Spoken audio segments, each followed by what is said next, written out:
Right, meron tayong troubleshoot dito. Ito hard starting. So pag ganito pag hard starting siya tapos matagal mandar, try muna natin subukan sa grind valve or valve clearance. So chinek ko itong clearance nya. Pag nag-check kayo ng valve clearance, dapat nakalagay itong timing chain kasi yan ang naghihila para babagsak na yung cams.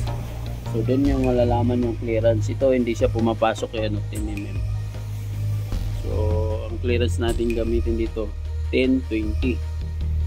So yan, clearance natin wala talaga, hindi siya pumapasok. Dalawa. Ang gawin natin dito valve shim natin, grinderin natin. So, may video na ako nito paano mag-grind. Grinder natin to para mas mabilis. Ayan o, ayan pumasok. So kaya nagkakaganito to dahil sa langis na ginamit. Napupudpud tong paglapatan ng cams, yung mga ng head, kaya nagkaroon siya ng tukod. So wala talaga yun, naka-timing na yun siya. Ayan o, hindi pumapasok. Ayan o, 10 mm hindi pumapasok. Hard starting siya, ganun lang. Pati dito pasok ko tong 10, hindi si 10 siya pumapasok. Dapat 20 yung natin clearance natin gagawin dito. Oh sige, 20 ang gagawin natin dito sa isa.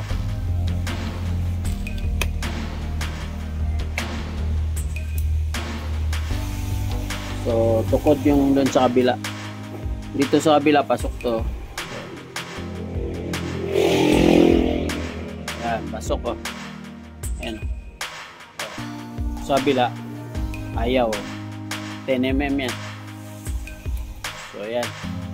Isukat natin doon sa 20 mm sa exhaust kung papasok siya doon sa isa.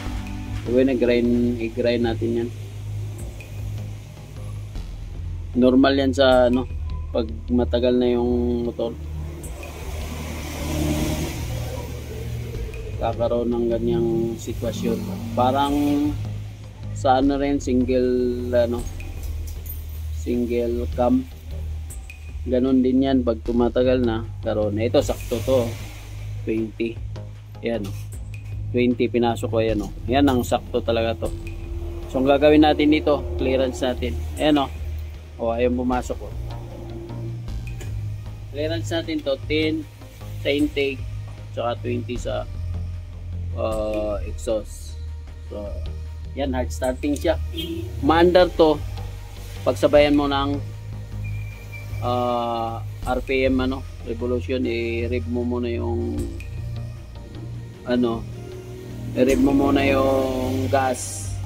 Pag na-rev mo na yung gas, tapos bitawan mo, namamatay siya or under siya, mamaya patay. So ganun ang sitwasyon nito. Tapos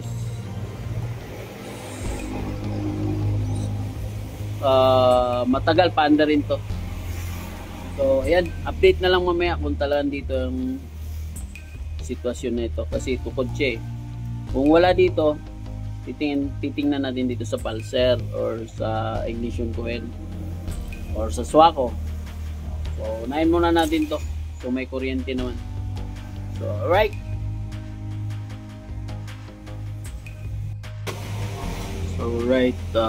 last na nating tatabasin na shim. So ayan, papakita ko rin sa inyo paano magtabas. So may ganitong situation na tungkol dito na tukod, pwede nyo gawin to. Right, so ganito magtabas. Ang kaya ng ganito kalaki, alin 5, pwede nyo i-mark lang para may paglagyan ng shim. Baon nyo. Sample. So, gumamit din ako ng caliper gauge. Ito. 0.0. So, dahil tukod pa siya. Mm. 0.0. Yan, 1.4. So, tatabasan natin. Pakunti-kunti lang para hindi tayo sasaklay ito. Sobrahan, wala na. Hindi mo na may balik yan. Yan. So, ganyan. Gamit yung grinder. So, dandaan lang din. So, yan. Panorin nyo. So, kung nakatulong sa inyo, pag-subscribe naman sa channel ko. Right.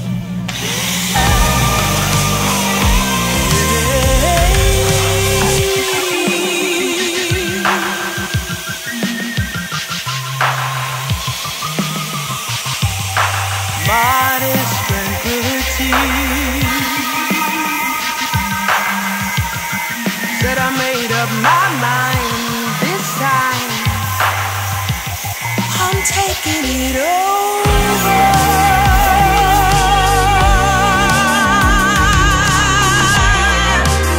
Alright, huwag niyong hawakan dahil mainit yan. Hintayin niyong lumamig.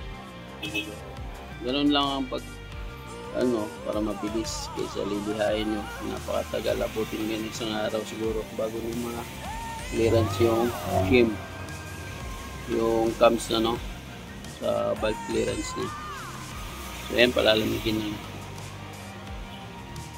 Right, subscribe nyo naman channel para pag mayroon pa tayong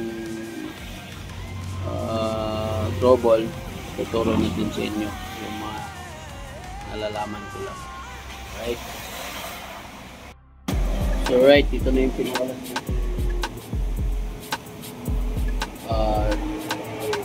Bulk clearance yung shim na to sa kaliwa sa intake.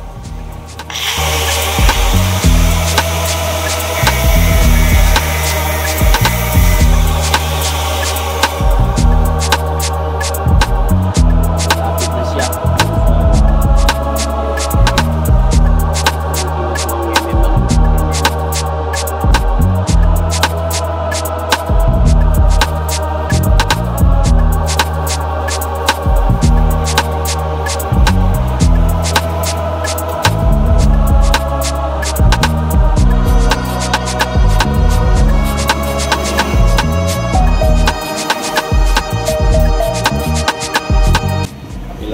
May ganito kayo para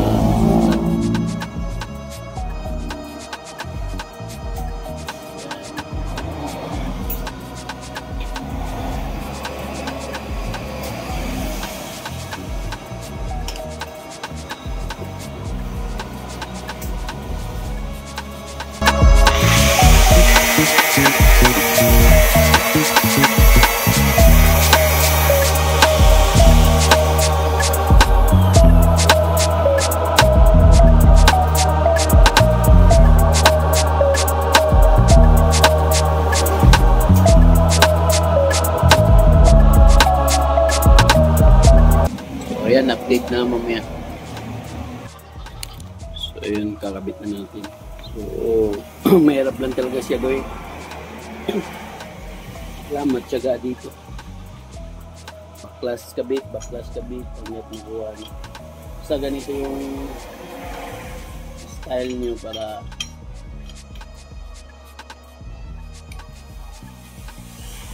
makuha niyo yung clearance. Kailangan ipitan niyo yung itong tensioner na manual. Mas mahirap pag sa automatic kasi release kayo ng rin.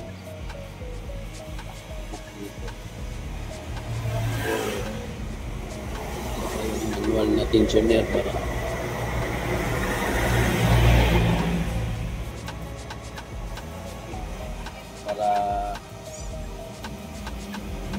hindi kayo mahirapan at saka ma-adjust nyo to ng mabilis. Kaya hassle tune up, no?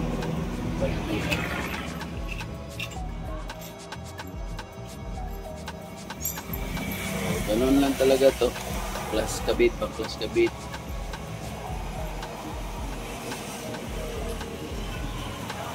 Hanggat makuha ninyo yung tamang clearance. So pag malapit naman siya dun sa gusto nyong topi, ang gagawin nyo, unahin nyo muna kung papasok yung maliit na clearance. Halimbawa 5. Pag pumasok na yung 5, ibig sabihin, or mga nasa 7, mga pasok 8, ang gagawin nyo doon, lilihain nyo na lang. Baka masubran si pag-grinder na ang gagamitin nyo. So ayan, cut muna natin. So right, ayan, pumasok na. Itong isa medyo maganit. So pwede na yan, basta pumasok itong filler natin 0.10 na, no? So ayan, pasok na yan siya doon. Tapos yung isa, sakto lang. Yan. Yan. Ito yung ginamit natin. Tapos dito sa exhaust 20. Gumamit tayo ng 20. So, yan. Lusot mo lang siya. Kita nyo dito. Ayan. Lusot yung filler tip. Ayan. Dito din sa kabila. So iti-testing na natin. Kapagita natin sa inyo na lumusot na yung ayan. Lumusot na siya. So, banda rin na lang natin. Tinaming na natin. Timing na yan. Tingnan natin dito. Timing mark. So, right. So, ayan. Pumasok na lahat. So, ito. Testing na natin yung exhaust. 0.20. Ayan.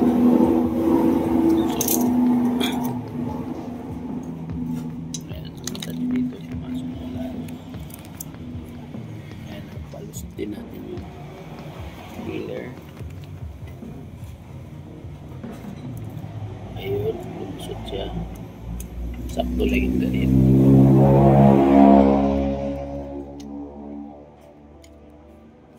Tapos dito sa kabila.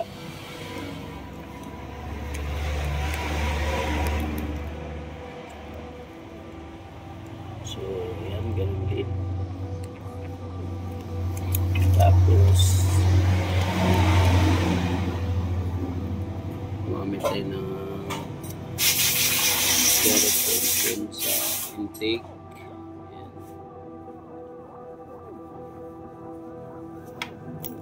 Ayan, tiyaga lang talaga to, backlogs kabit. So medyo maganit siya yan, pero pwede na yan basta pumasok siya dito sa isa. So sakto lang yung ano niya, ganit, tsaka maluwag.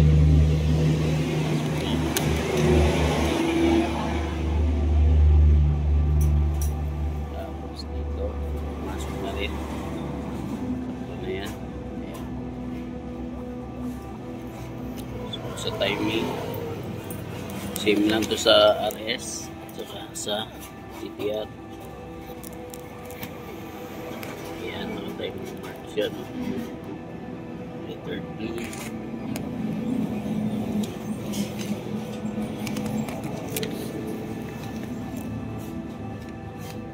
Yan. Letter T. Tapos yung mark niya ng weight. Tapos dito sa taas, same lang sila. 16 din yung ano nito. Hanggang doon sa intake, ano? Galing tayo dito sa exhaust. Yan, sa ganito ang gagawin nyo, i-ano nyo dito sa first na pair ng chain. Yan. Yan yung kapares na pin. Dito ako mag-umpisa. 1, 2, 3, 4, 5, 6, 7, 8, 9,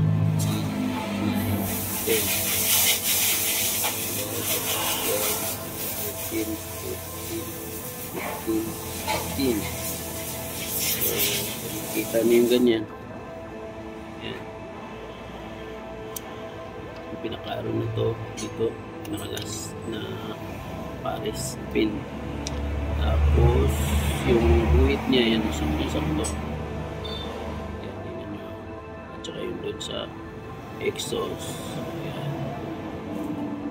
So, yan. Panda rin lang natin to. Balik na natin lahat. Natin lahat ng mga bracket niya. Secure na yun, nagpitan lahat.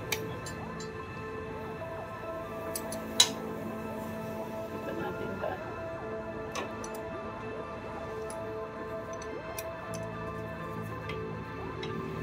May mga dawil to, huwag niyong kalimutan yung dawil.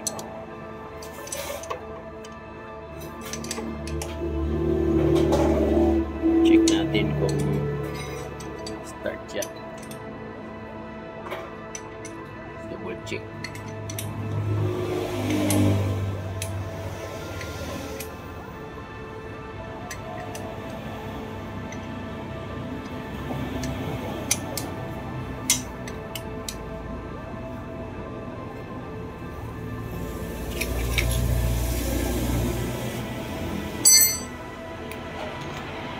So, paalala ko lang sa inyo, pag nag-release kayo ng halimbawa, huwag yung tanggalin to pag hindi siya naka-timing. Kasi kung hindi naka-timing to, tatalon yung cams. Hindi nakatukod siya, tatalon yung ano, ano siya, retiming.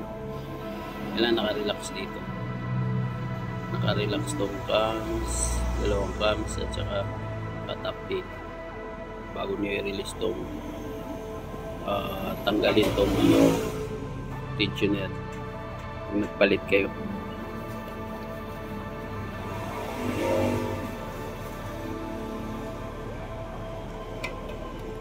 Kabit na natin. Napakadali lang naman ito. Pag nag-valve clearance na kayo doon, matagal to.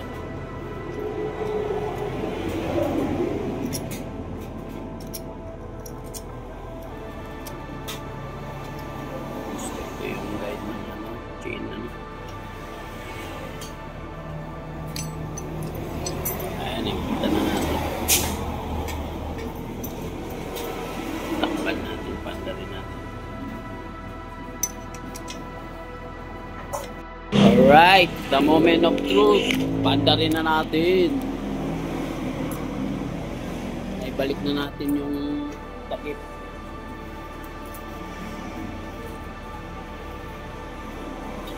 Record.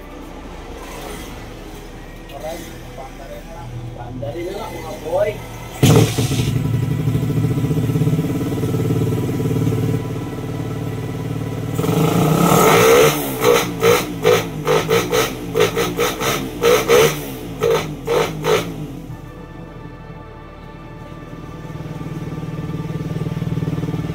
So alright, umandar na siya. Tawag nito, mataas lang yung minor. So ayun lang, ang ginawa natin, valve shim lang. Nano natin yung clearance.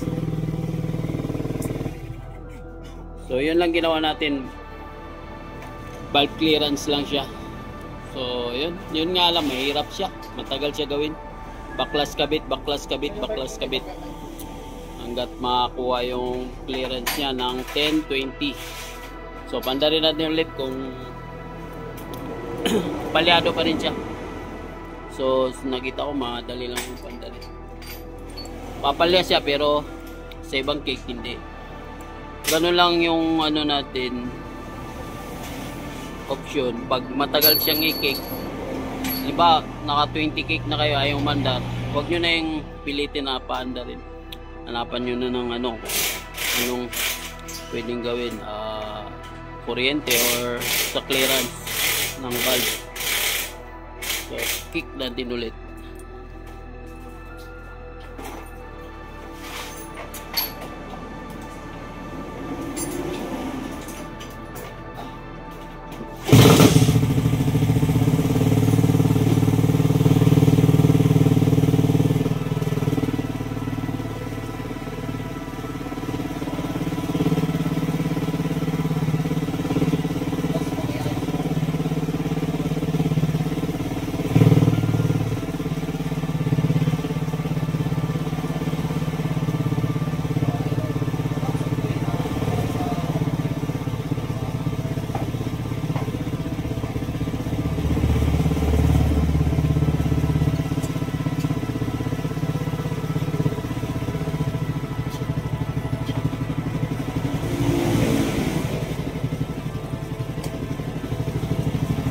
Ayan, mandar siya. Sablay lang dito yung modification ng quick throttle yun. Kaya medyo nagwa-wild siya. So hindi naman pwede nating ano ito kasi yun lang pinagawa, papandal ng ngayon. So sila nang magano na gagawa kasi hindi kasali yan sa ano natin, robot. So pag ipagawa nila sa atin, hindi bibili na lang ng cable. So start natin ulit. May lakik na tayo. Ito naman sumablay.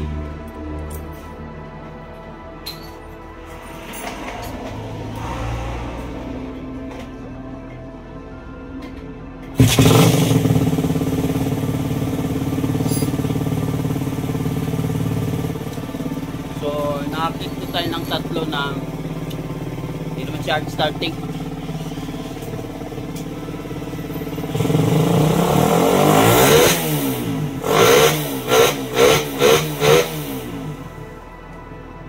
Sulit.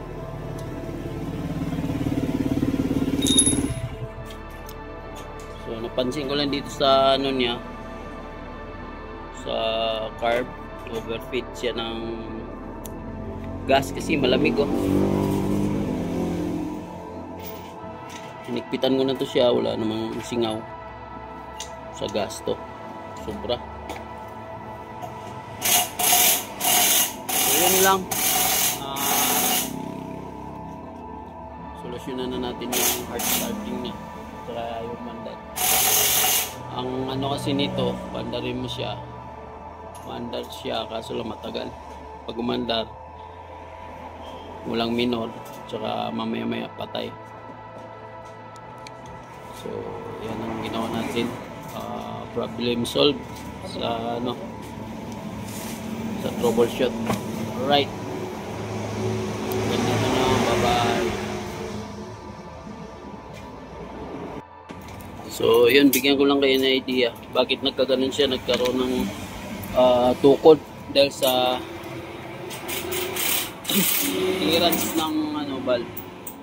Ang dahilan nun dito, naigpitan siya ng sobrang higpit, hindi natansya yung control ng pagkaigpit. Yan, nagbabawas yung pinaglapatan ng cams dun sa itong bracket ng ano, itong sa head, yung pinaglapatan niya babawas dahil sa sobrang higpit dito sa tensioner. Kailangan control lang. Pag nagpihit kayo dito, kamayin nyo lang. Pag na maigpit na pihit nyo sa kamay, okay na yun. Tapos saka nyo higpitan nyo ng sakto.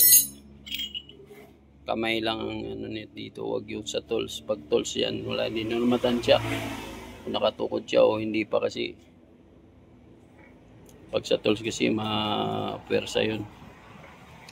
So yun lang, okay na, balik na natin lahat. Alright.